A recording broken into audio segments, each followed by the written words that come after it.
Hristo se rodi! Hristo se rodi!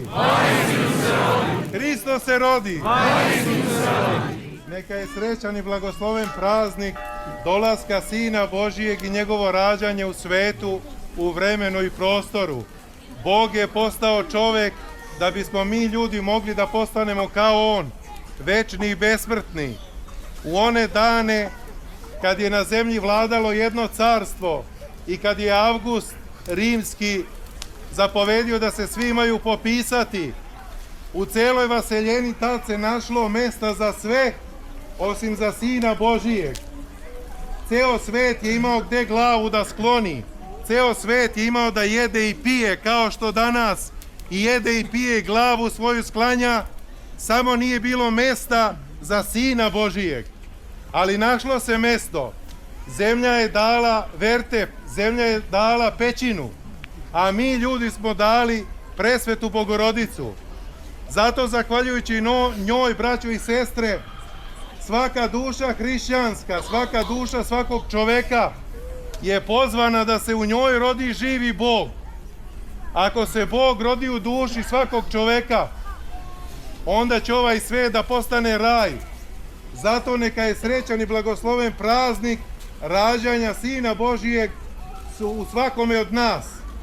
Neka Gospod, novorođeni Bogomladenac, podari svima nama radost, mir i večni život, a to je blagodat Božija. A na jeziku nas ljudi to je prava istinska sreća, jer sreća nije ništa drugo nego sretanje čoveka sa živim Bogom.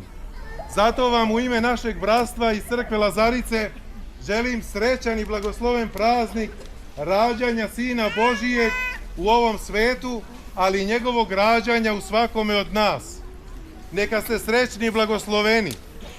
Sutra ujutru u 6 sati je jutrenje, a u 7 sveta liturgije i na kraju koje je kruna liturgije sveto pričešće.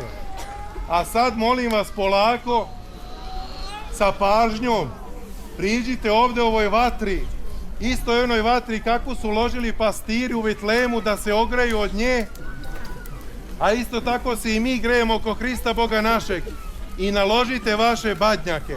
Neka ste srećni i blagosloveni. Mir Božji, Hristo se rodi. Hristo se rodi.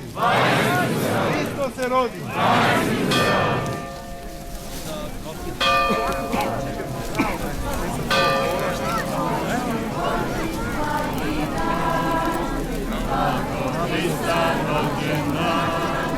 Boži, Boži, sveti,